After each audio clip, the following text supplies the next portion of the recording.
What's happening, folks? Back with another reaction, back with some more George Kranz. Thank you again to Mr. Solo, and we are returning to My Rhythm, 1984. And the next track, and I'm probably pronouncing this incorrectly, it looks like Waikoma, so I don't know what that means, and I don't even know, the context for the word overall, so I don't have any insight in advance, but if it is in English, then I will see what I can pick up on a first listen. My guess is that it's probably in German, in which case I will not have any insight, but I will of course look forward to comments from Michaela or anyone else who can provide such insight, linguistically speaking.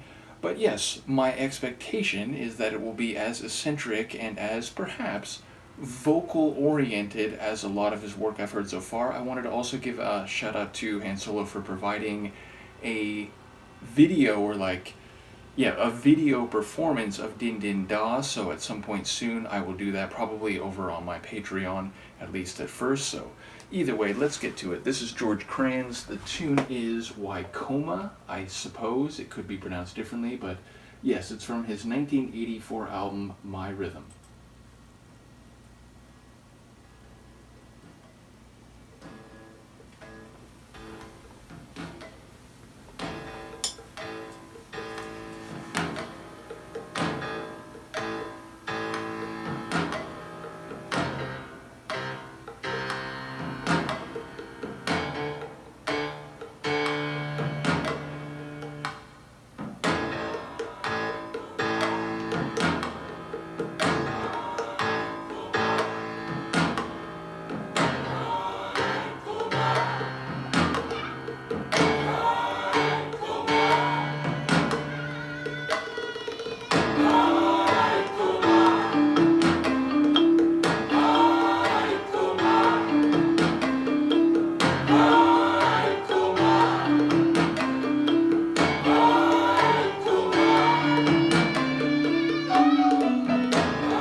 Fascinating tune for several reasons, including the incredibly long gradual fade.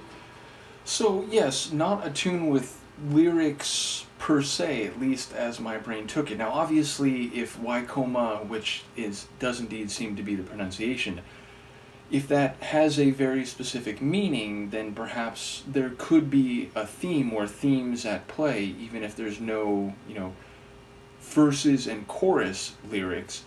But yes, okay, so first it has a very tribal feel, in part because of the drums, but also the chanting. The entire thing feels a bit tribal, but also there's some soul, maybe even like tribal gospel sound to the delivery of the main like choir vocals. But then in the background, or at least volume reduced, there seems to be a female vocal that flourishes higher and does some extensions throughout the track, so the arrangement of the vocals and the sonics is intriguing as well. And yes, there was a bit of what's the right word, an exuberant or exultant quality to not only the main vocal, which again had a bit of this like soulful tribal gospel feel to it, but just the track overall, but also with this like hypnotizing, mesmerizing, cycling drum rhythm, which my rhythm, it feels like that could be one expression of what Kranz's rhythms are.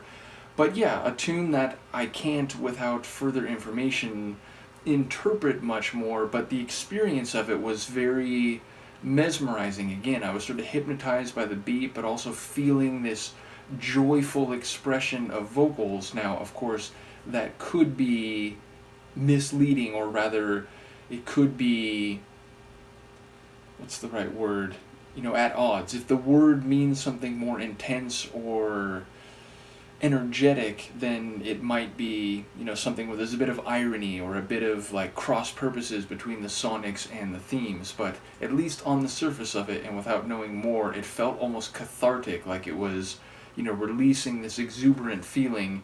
And yes, unless I'm mistaken, that lead vocal or like backing singular vocal probably wasn't Kranz himself. Again, it sounded female, so just curious about all aspects of this, but the experience of it was fun. So yes, as I said, I'll have a video reaction for that live performance of Din Din Da coming some point soon. Thank you again to Solo for providing the catalog of this unique artist that, that word gets bandied about quite a lot, and even within artists or bands that have a more original sound, George is clearly forging his own path like few others do, so it's been enjoyable to go through this.